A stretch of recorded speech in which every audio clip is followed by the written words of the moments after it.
The stars looked different this far from Earth. Katie Jensen pressed her hand against the cold window of the horizon and stared into the endless black.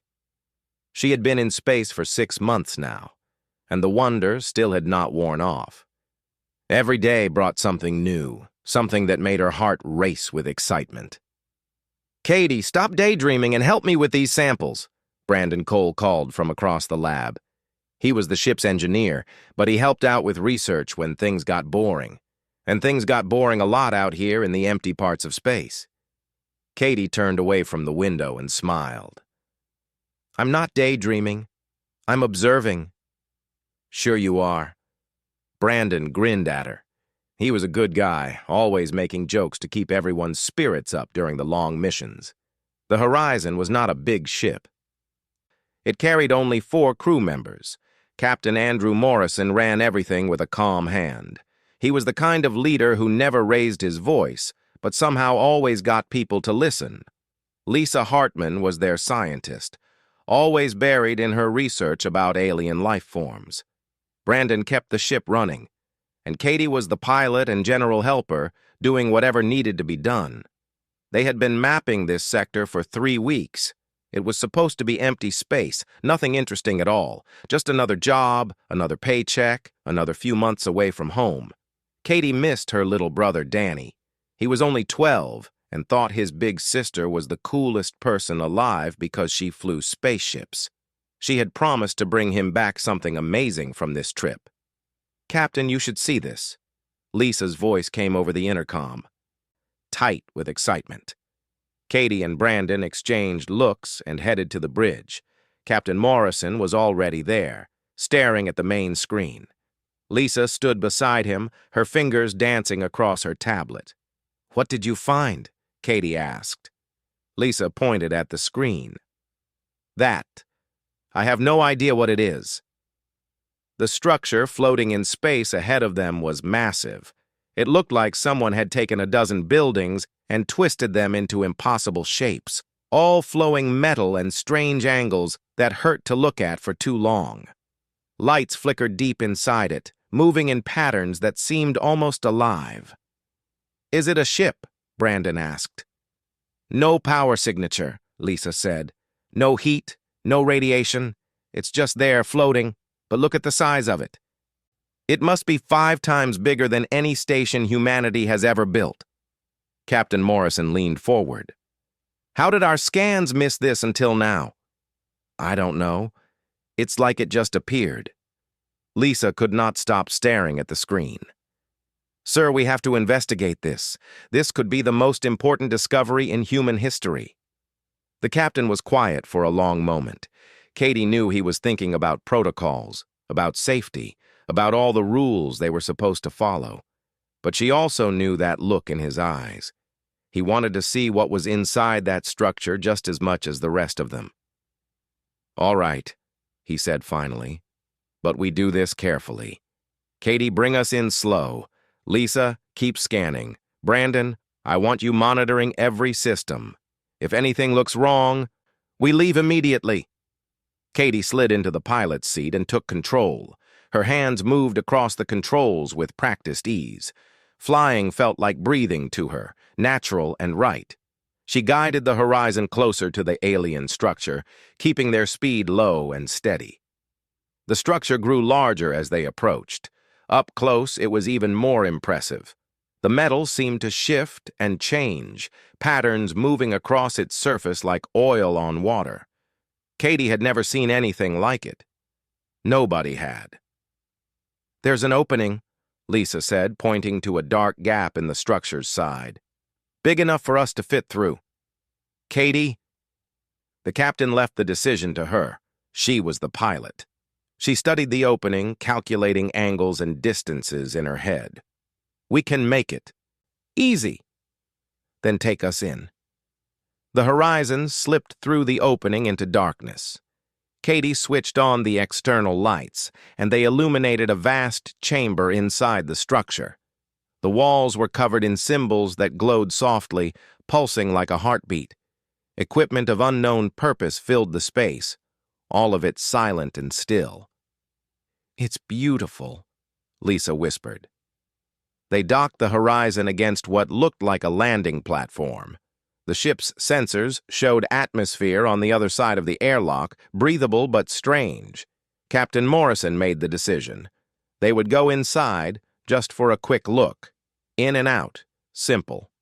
Katie pulled on her suit and checked her oxygen levels. The four of them gathered at the airlock. Brandon had his toolkit. Lisa had her scanner.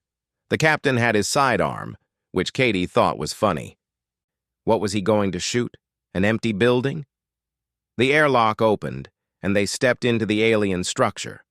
The air smelled wrong. Not bad. Just wrong. Like metal and something sweet that Katie could not name. Their footsteps echoed in the huge space. Every surface seemed to glow with that same soft light, casting strange shadows. "Stay together," Captain Morrison said. "We document what we can, and then we leave." They moved deeper into the structure. Lisa could not stop taking readings, her scanner beeping constantly. Brandon examined the alien equipment, trying to figure out what any of it did. Katie stayed close to the captain, her heart pounding with excitement and a little bit of fear. That was when they heard the sound. It started as a low hum, then grew into a shriek that made Katie's teeth ache. The lights in the structure suddenly blazed bright, and all around them machines came to life. The floor shook beneath their feet. "Back to the ship," Captain Morrison shouted. "Now!" They ran. But they had come too far, gone too deep. The structure was waking up, and it was not empty after all. The aliens appeared from nowhere. They were tall, covered in dark armor that seemed to grow from their bodies. Their faces were wrong. Too many eyes and mouths that opened sideways. They moved with terrible speed, cutting off the path back to the horizon. Brandon was the first to die. An alien grabbed him and simply tore him apart. His scream cut off so quickly that Katie's brain could not process what she had seen. Lisa tried to run in a different direction, but they caught her too.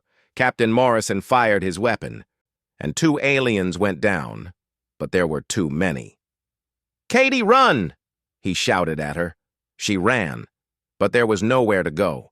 The aliens were everywhere, herding her like an animal, driving her away from the ship, deeper into the structure. She heard the captain's gunfire twice more, then silence. Hands grabbed her from behind. She fought and screamed and kicked, but the aliens were too strong. They dragged her down into the dark parts of the structure, into rooms that smelled like fear. Time stopped meaning anything to Katie. The cell had no windows, no clock, no way to tell if hours or days were passing.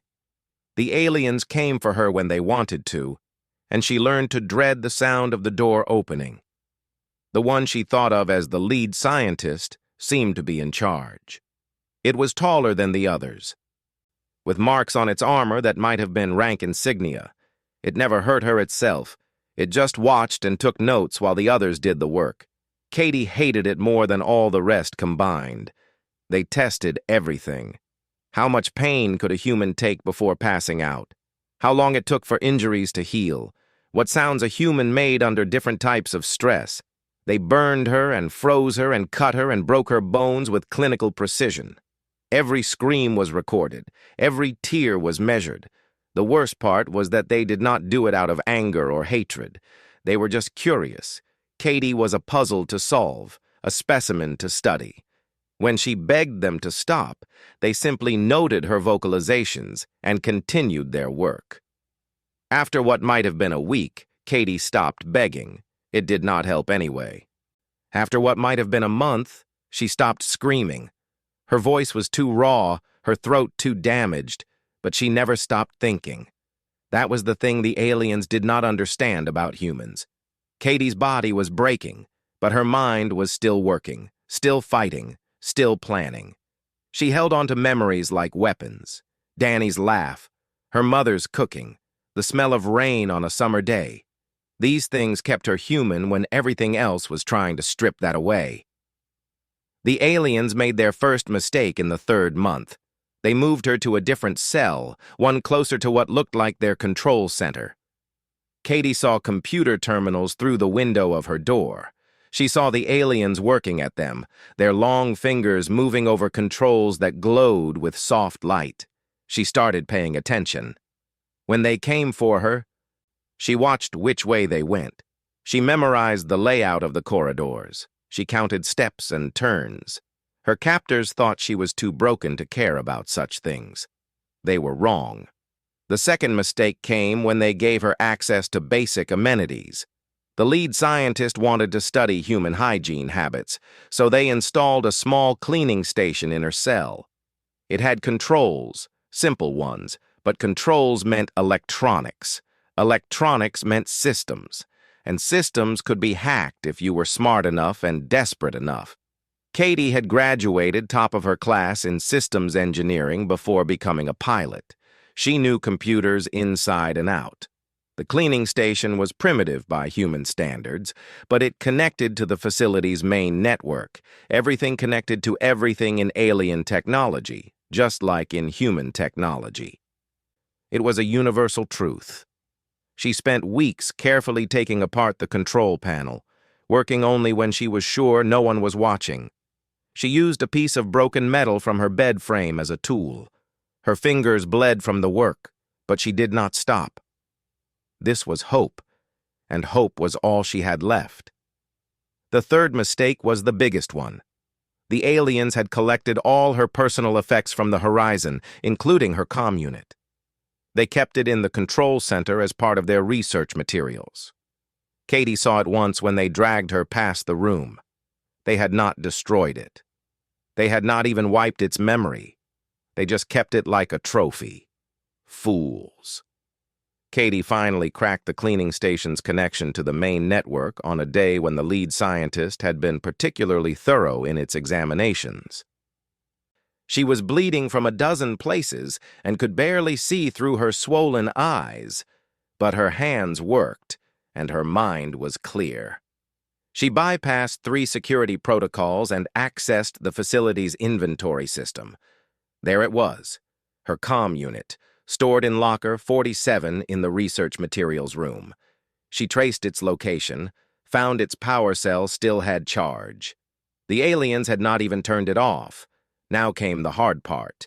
She needed to activate it remotely, program it to send a message, and do all of this without triggering any alarms. If the aliens caught her, they would take away even this small connection to technology. They might even kill her, though she suspected they were having too much fun to do that yet. Katie worked through the pain and the exhaustion. She rerouted commands through systems the aliens were not actively monitoring. She disguised her access as routine maintenance checks. It took her 2 weeks of careful, precise work, done in 5-minute bursts, whenever she was sure she was alone. Finally, she was in. The comm unit came online, its familiar interface appearing on the tiny screen she had jury-rigged from the cleaning station controls. Katie wanted to cry with relief, but she had no tears left to give. She had one chance at this, one message. It had to count. Katie encoded everything into a single data packet. Medical scans that the aliens had foolishly stored in their own computers, showing exactly what they had done to her. Video footage from the research sessions, audio of her screams and the aliens' clinical discussions, coordinates of the facility, and a message, simple and clear. They made a mistake. She attached her biometric signature, her military ID, everything that would prove this was really her and not some elaborate hoax. Then she aimed the signal at the last known location of human space and hit send. The comm unit transmitted for 3 seconds before the facility's security systems detected the unauthorized signal and shut it down. Alarms blared throughout the structure. Katie quickly disconnected from the network and broke apart her makeshift interface, scattering the pieces around the cell. The lead scientist came for her personally this time. It stared at her with those too many eyes, and Katie could feel its anger even though its face showed nothing. It knew she had done something, but it could not prove what. They hurt her worse than ever before. They wanted her to confess, to explain what she had done. Katie said nothing. She just smiled through broken teeth and thought about the message racing through space toward home. 3 weeks later, the aliens' mood changed. They became nervous, agitated.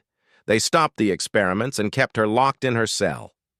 Katie heard them moving equipment, shouting at each other in their alien language. Something had them scared. She knew what it was. The message had reached home. Humanity knew what had happened to her, and now the aliens were learning what it meant to make an enemy of Earth. Katie lay on her cell floor and thought about Danny. She hoped he was okay. She hoped her parents did not blame themselves.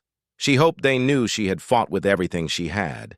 She closed her eyes and tried to remember what the sun felt like on her face. The waiting was almost worse than the torture. Days passed, then weeks.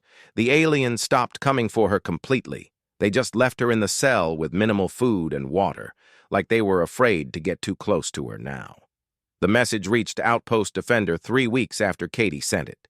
Commander Jason Brooks was finishing his morning coffee when his communications officer rushed into his office with a face gone pale.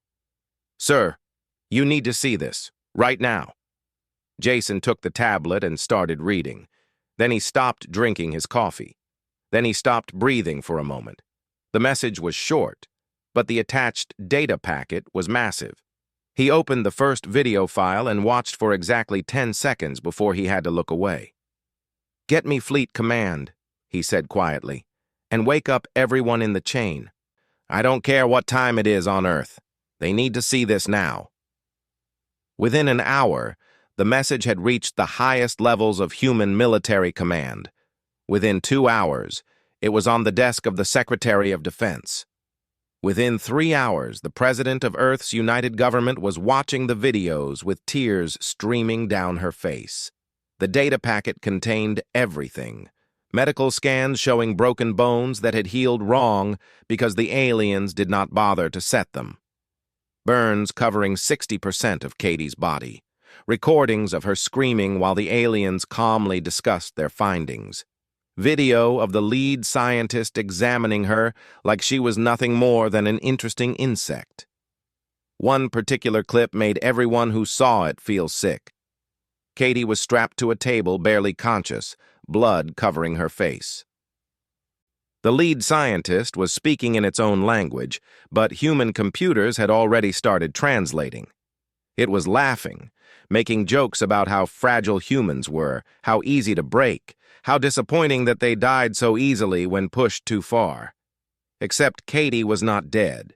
She was still breathing, still fighting, still human despite everything they had done to her.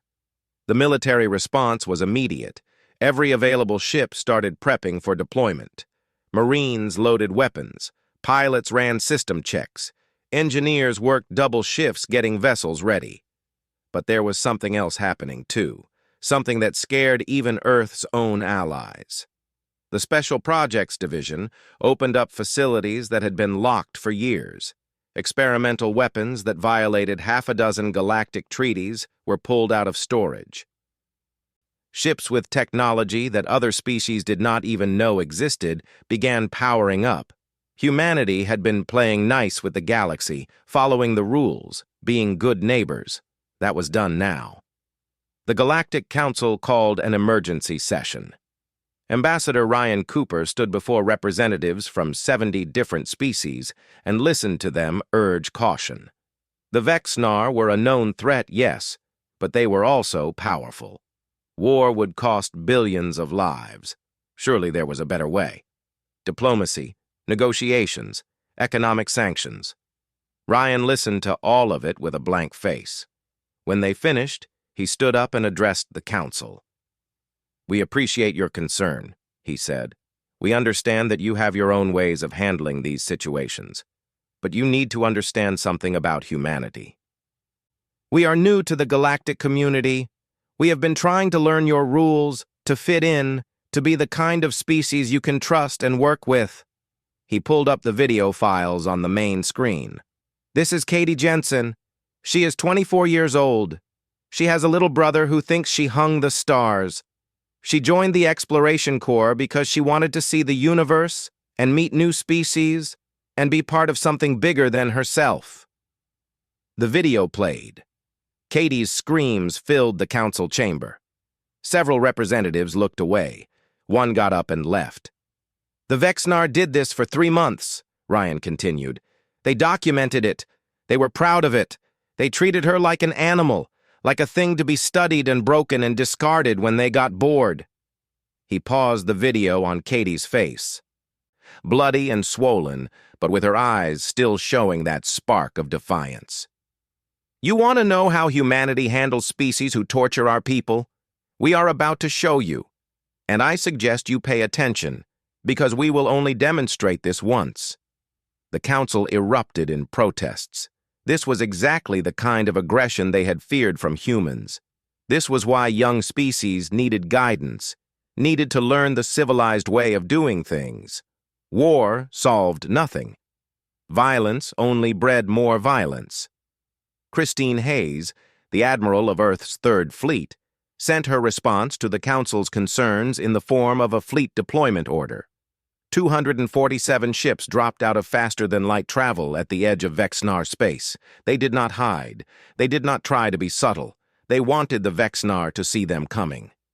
But that was just the public fleet, the unmarked ships, the experimental ones, the vessels that officially did not exist. They went ahead quietly. Humanity had learned a lot about war in their short, violent history. They knew how to fight species that respected rules, and they knew how to fight species that did not. The Vexnar had made it clear which category they fell into. Back on Earth, Katie's family was brought to a secure military facility. Her parents, Carol and Patrick, looked like they had aged 10 years in a single day. Her brother Danny, now 13, refused to cry even though everyone could see he wanted to. They were shown the message Katie had sent. They were told everything. "Is she alive?" Carol asked, her voice breaking. "We believe so," the officer told them. "The last data in the packet was from 2 weeks ago." "She is a fighter, ma'am. She held on long enough to get us this information. We are bringing her home." "When?" Danny asked. "Soon. We have our best people on this. I promise you we are not leaving her there." Patrick put his hand on Danny's shoulder. "They made a mistake," he said quietly, echoing his daughter's message. "They hurt Katie, and now they are going to learn why that was the worst decision they ever made." The officer nodded. That was exactly right. The human fleet reached the research facility 4 days later. The Vexnar were waiting for them, their own ships in defensive positions. They sent a message demanding the humans leave their territory. They claimed diplomatic immunity. They insisted that their research was legal under their own laws, and humans had no jurisdiction here. Christine Hayes read their message and deleted it without responding. She had already seen the videos. She had already made her decision. There would be no talking, no negotiation, no mercy. The Vexnar fired first, which was what the humans had been waiting for. It gave them legal cover under galactic law, not that they cared much about that anymore. But it was useful to have for later. The battle lasted 6 hours. The Vexnar were experienced fighters, their ships tough and their weapons powerful. They had conquered a dozen species and enslaved half a dozen more. They were not afraid of humans. They should have been. Human ships moved with precision that came from centuries of warfare. Their weapons hit with devastating accuracy. When Vexnar shields adapted to one type of attack, the humans switched to another. They had brought every type of weapon humanity had ever invented, and they used them all. The experimental ships were the worst. They carried technology the Vexnar could not understand. Weapons that bypassed shields entirely, missiles that phased through armor, energy beams that simply erased matter from existence. The Vexnar fleet started breaking apart, ships exploding or going dark or simply disappearing. By the time the battle ended, 41 Vexnar vessels were destroyed. The rest retreated, broadcasting surrender signals that the humans ignored. Christine Hayes had very specific orders. The fleet was not here to accept surrender. They were here for one thing only: Katie Jensen. Marines in drop pods launched toward the research facility. Lieutenant Kevin Martinez led the assault team. They had studied the facility's layout from Katie's data packet. They knew exactly where she was, they knew exactly where the aliens were, and they knew exactly what they were going to do. The facility's defenses tried to stop them. They failed. Human Marines were the best in the galaxy at exactly this kind of operation. They moved through the station like a force of nature, unstoppable and terrifying. They found the other prisoners first, 36 beings from various species, all of them in the same condition Katie had been. The Marines evacuated them quickly and efficiently, getting them to medical ships where doctors were already waiting. Then they went for Katie. Kevin found her cell and nearly did not recognize her. The woman on the floor looked nothing like the smiling pilot in the photos they had been shown. But when she looked up at him, when she saw the human flag on his armor, something changed in her eyes. The medical ship Mercy received Katie within 20 minutes of her rescue. Dr. Amanda Ross had seen a lot of trauma in her 15 years as a military physician, but nothing prepared her for this. The young woman on the stretcher barely looked human anymore. Her body was a map of cruelty, every inch marked by what had been done to her. "Get me a full medical scan," Amanda ordered her team, "and someone contact her family. Tell them she is alive." Katie drifted in and out of consciousness as they worked on her. Sometimes she thought she was back in the cell. Sometimes she heard alien voices and tried to scream but could not. Other times she knew she was safe, that humans were taking care of her, and she let herself cry. Amanda worked through the night, cataloging injuries and planning treatments. Broken ribs that had healed crooked, burns that went down to the muscle, nerve damage in both hands from whatever the aliens had used on her.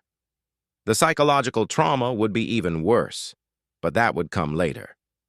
Right now, Amanda just needed to keep Katie alive. On the research facility, something else was happening.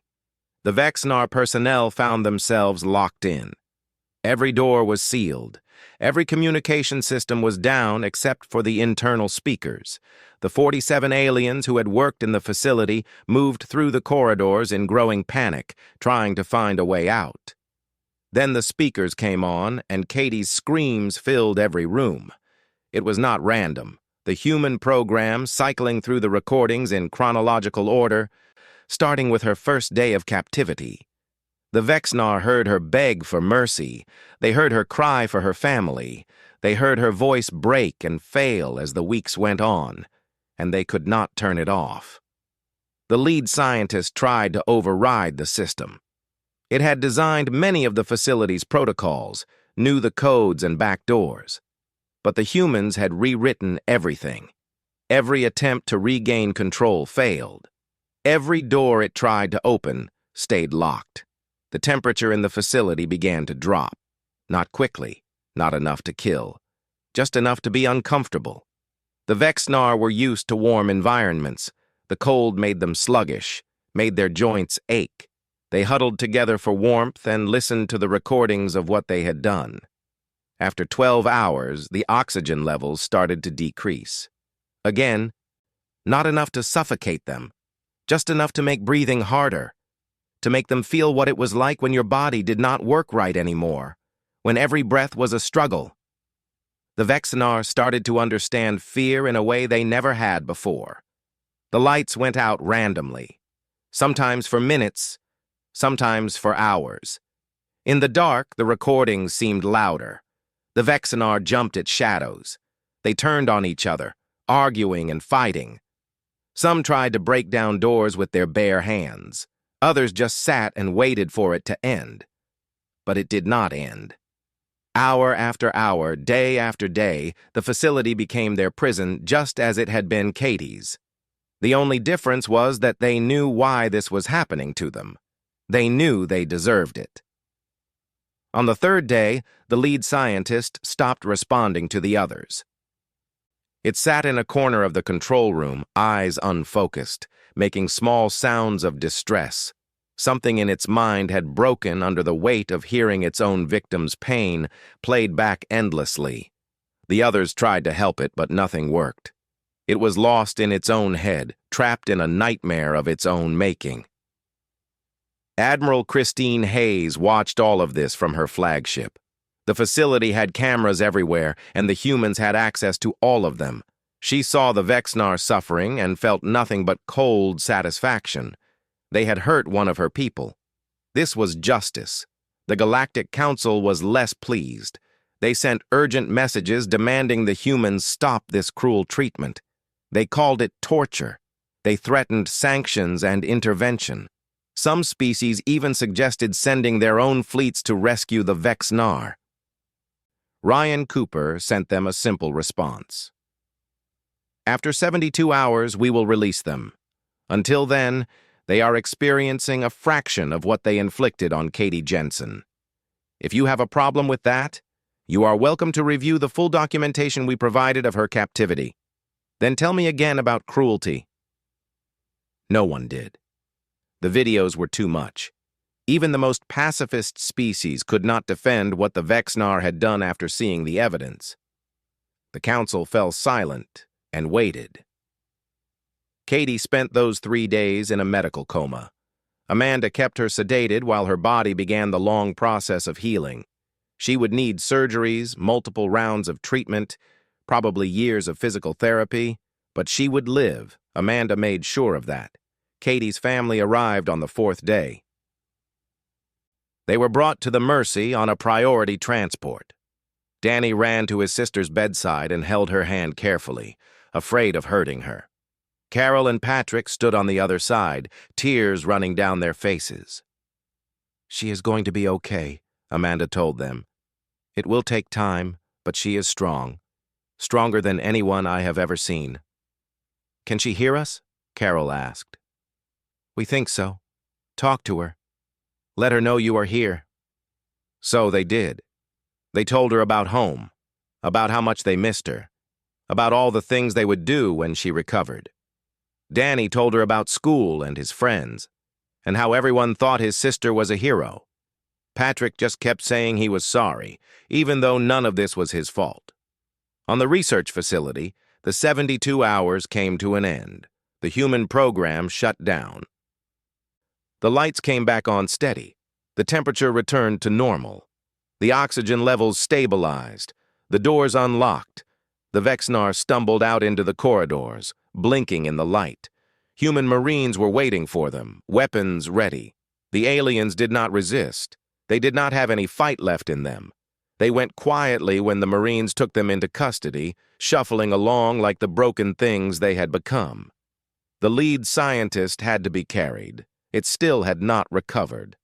Kevin looked at it and felt nothing but contempt. This thing had laughed while hurting Katie. Now it could not even walk on its own. That seemed fair to him. The Vexnar were loaded onto transport ships and handed over to Galactic Council peacekeepers. They would stand trial for their crimes. They would face justice under galactic law. But everyone knew the real punishment had already happened in those 3 days. Back on the Mercy, Amanda began waking Katie up. It was a slow process, bringing her out of the coma carefully to avoid shock. Her family stayed by her side the whole time, talking to her, holding her hand. Katie's eyes opened slowly. For a moment, she looked confused, disoriented. Then she saw her mother's face and started crying. Carol wrapped her arms around her daughter as gently as possible and cried with her. "You are safe," Carol whispered.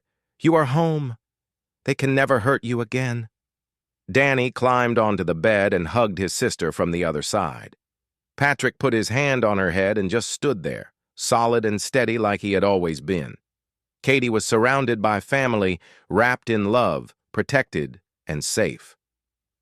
She tried to speak, but her voice was still raw. Amanda brought her water and told her not to push it. There would be time for talking later. Right now, she just needed to rest and heal and remember what it felt like to be safe. But Katie managed one word, barely a whisper. "Home?" "Yes," Patrick said. "We are taking you home." Katie closed her eyes and let herself believe it. The nightmare was over. 6 months after her rescue, Katie stood in front of a window at the Earth Recovery Center and watched the rain fall. It was the first real rain she had seen since before her capture, and she could not stop staring at it. The way the drops hit the glass and ran down in rivers, the sound it made on the roof, the smell that came through the open window, fresh and clean and alive. Danny stood beside her, taller now, almost 14. He had visited every week without fail, even when Katie could not talk, or could not stop crying, or could not stand to be touched. He just sat with her and told her stories about school and his friends and the normal, everyday things that reminded her the world was still turning. "You okay?" he asked.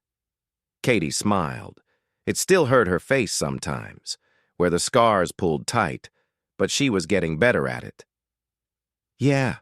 Just remembering what this feels like." The recovery had been hard, harder than the torture in some ways, because now she had time to process everything that had happened. The nightmares came almost every night. Sometimes she woke up screaming. Other times she just lay in the dark and shook until morning came. But Amanda and her team of doctors and therapists were good at their jobs. They helped Katie understand that healing was not linear, that some days would be worse than others, that getting better did not mean forgetting. She learned to live with the scars, both the ones on her body and the ones in her mind. The other prisoners from the facility were recovering too. Katie had met some of them, beings from species she had never heard of before. They shared a bond now, an understanding of what it meant to survive something that should have broken them. They helped each other in ways that doctors could not, just by being there and knowing without words. One of them, a young female from a species called the Karathi, had become something like a friend. Her name was difficult to pronounce in human language, so Katie just called her Cora. She had been in the facility for almost a year before the humans rescued everyone. She should have been dead, but she had held on through sheer stubborn will. "Your people are terrifying," Cora told Katie once, her translator making her words sound flat and emotionless, even though her body language showed amusement. "Yeah," Katie agreed, "but they are my people, and they came for me." "They came for all of us," Cora corrected. "We all owe them our lives." That was the strange part. The galaxy had expected humans to only care about their own species. But when the Marines evacuated the facility, they took everyone. They did not leave anyone behind, not even the aliens they had never met before. Katie was proud of that. It showed what humanity could be at its best. The Galactic Council had held its trial 3 months ago. Katie testified remotely, her image broadcast to the council chambers. She told them everything in a calm, steady voice. She showed them her scars. She played the recordings. She made them see her as a person, not just a victim. The Vexnar defendants sat in their containment fields and said nothing.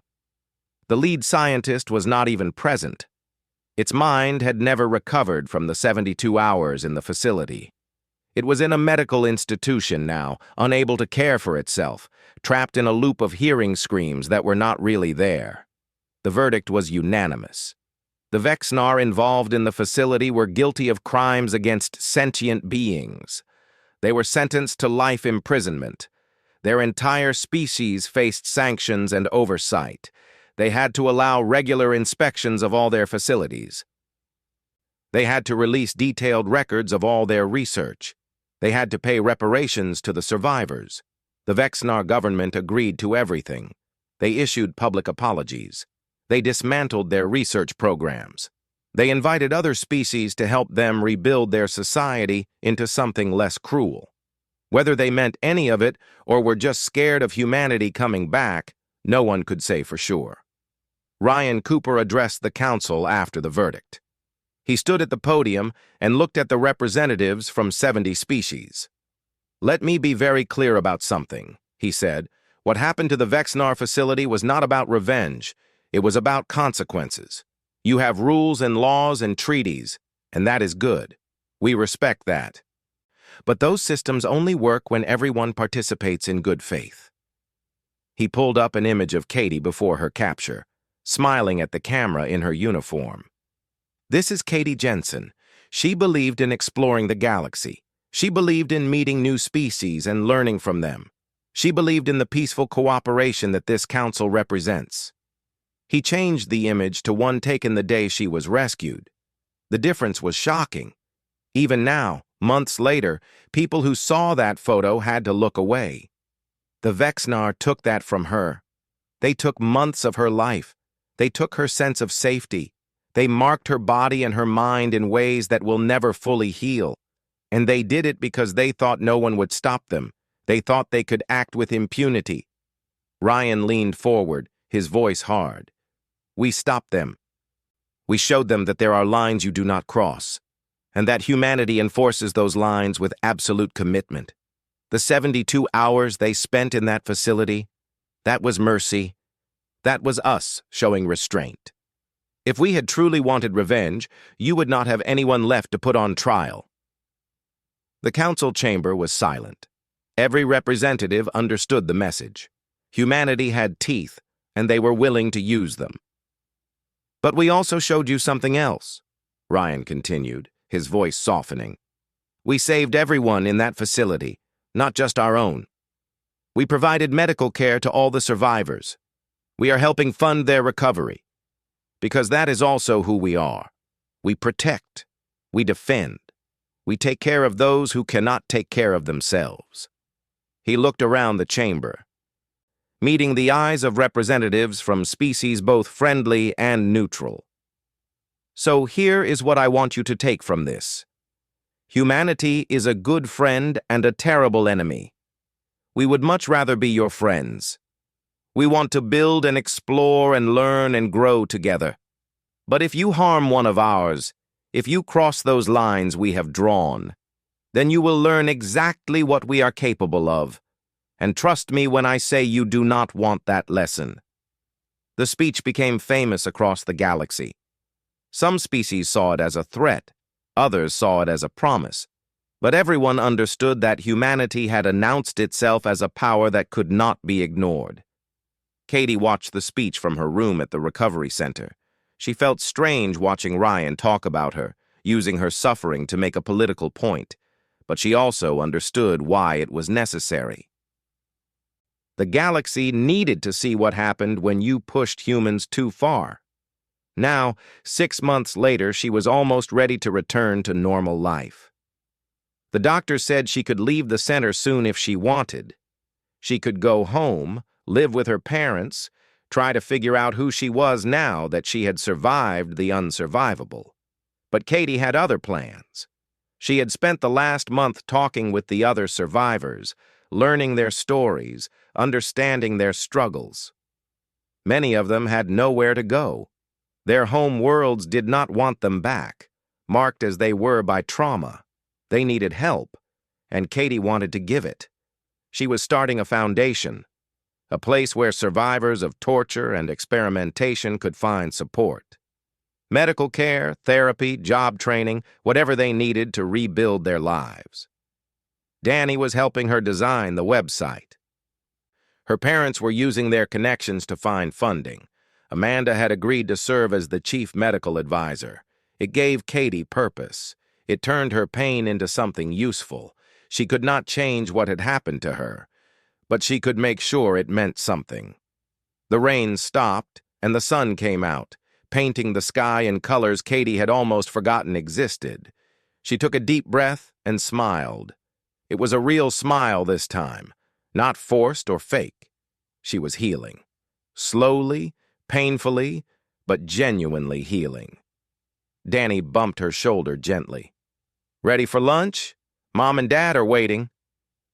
Yeah. Let me just grab my jacket. As she turned from the window, Katie caught her reflection in the glass. The scars were still there. They would always be there. But she saw something else too. Strength. Resilience. A survivor who had looked into darkness and come back toward the light. The galaxy had learned what it meant to harm a human. Katie had learned what it meant to be saved by them.